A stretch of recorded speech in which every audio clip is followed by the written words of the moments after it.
Good morning or afternoon, depending on when you're watching this. Today we are going to take notes on our third set of Tier 2 words. We are meeting the state standard for 7th grade, which is acquire and accurately use grade-appropriate words and phrases. This week's words connect directly to the next novel that you're going to be reading called The Outsiders. The first word is premonition. Second word is gallant. Third word is indignant, followed by reluctant, contempt, and vacant. The directions are for this activity to download the Frayer Graphic Organizer into Notability or a similar place to take these notes. We're going to have you add the information that's seen on your screen to your graphic organizer. Remember, if it is in red, make sure that it is on your copy. And if the screen changes before you are done taking notes, press pause. Lastly, we want to make sure that you say these words correctly out loud, so at the conclusion of this, please make sure you whisper the word out loud at least 3 times. Remember, you can press pause at any time if you need to. Okay, first word is premonition, which is a noun. A premonition is a feeling that something is going to happen. It's that gut feeling that you have, that warning, that omen, that something in the future might happen. So, for example, in the sentence, it says, I had a premonition that something bad was going to happen at the game today. My premonition came true when our best player broke his leg. A premonition is just that feeling that you get that something either good or bad is going to happen. Other forms of the word are premonitions, which is plural. You can have many premonitions, or premonitory, which is the adjective form.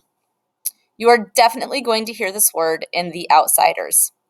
I like to think of this word also as a kind of foreshadowing for the whatever it is you're feeling. And in books, when you're reading something and you see that foreshadowing, that's kind of like your premonition or your gut feeling like, oh, I think something is going to happen. And it does not necessarily have to be bad. So I want to keep that in mind. Our second word is gallant, which is an adjective. And if you've ever sang the national anthem, you have definitely used this word gallant. And I have that over in the sentence. The second sentence says, gallantly streaming in the rocket's red glare. Gallant means brave or noble. It's a way you can describe a character.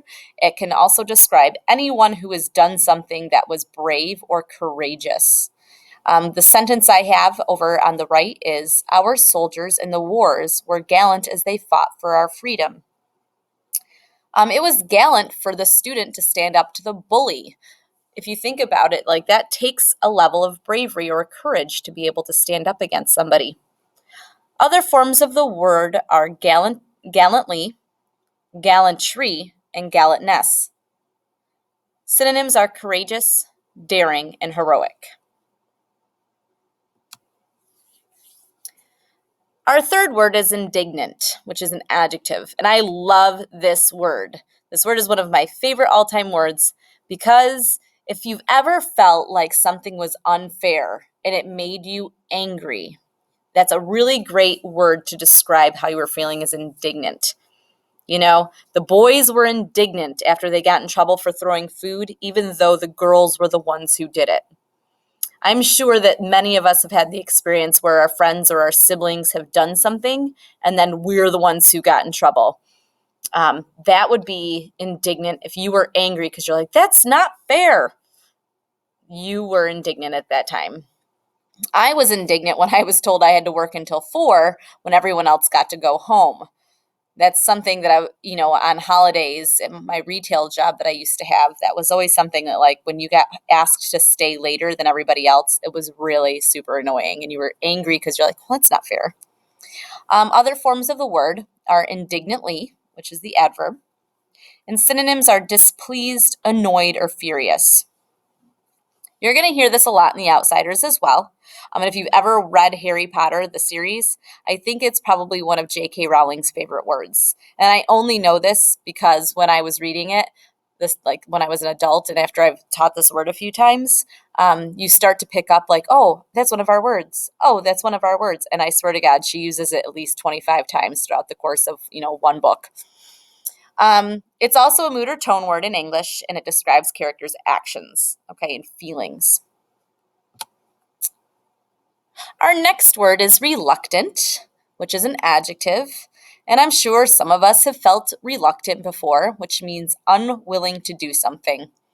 The child reluctantly cleaned his room because he didn't want to.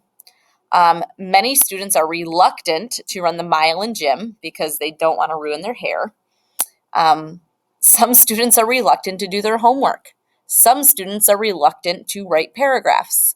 We're all reluctant at some point in our lives, and this word describes the feeling of just not wanting to do something. Okay, you have reluctantly, like I reluctantly cleaned my desk, or I reluctantly walked down to the office to get my mail. I just really didn't want to do it at the time. If you're hesitant or you're disinclined. This is also a tone. Okay, so if I reluctantly do something, it means it's clear that I don't want to do it, and I'm expressing that. Okay, I guess I'll do it. That would be kind of like a reluctant tone. This is the harder word of the week, but I find that it's pretty easy if you think about it. And this is contempt. It's a feeling that you have, which is basically to show disrespect or dislike for something. If you're scornful, mocking, or kind of sarcastic in a mean way, you are showing contempt, or you're being contemptuous. So you're going to see the other forms, contemptuous and contemptuously. Those are all forms of contempt. The sentence that I chose was, Ponyboy always had a feeling of contempt toward Derry because he thought Derry was too hard on him. Those characters will make more sense once you're into The Outsiders. But the main character, our protagonist, doesn't really like or doesn't respect another character named Derry because Derry's always pushing him to do something. Students that maybe don't want to do something and they're angry about having to do it, they might be showing contempt. My sister was a little naughty. When she was pulled over for driving a little too fast, she was very contemptuous toward the police officer, which did not help her cause. The connections, you're definitely going to hear it in The Outsiders. Contempt can describe a character's feelings. It also can describe the mood and tone of a piece. Vacant is the next word, and it is an adjective, and it basically means empty. If something is vacant, it is empty. Now, some people joke around and say, oh, my brother's brain or my brother's head is vacant, which would be implying that there's no brain in there, which is not nice, and I don't recommend doing it. A more common form, though, would be talking about vacant homes. And you're going to see on the news quite often, they talk about those vacant homes that haven't been lived in for years, which then turn into, zombie homes. You're going to hear the context of the boys played football in the vacant lot quite a bit in the next unit that you're doing in English class. Vacantly or vacantness are the other forms. Synonyms would be void, unused, bare, or unoccupied. I believe that was our last word, so that concludes this presentation. I hope that you were able to take notes. Please make sure to go back and fill in any notes that you may have missed during this time. Thank you, and I hope you have a wonderful rest of your day.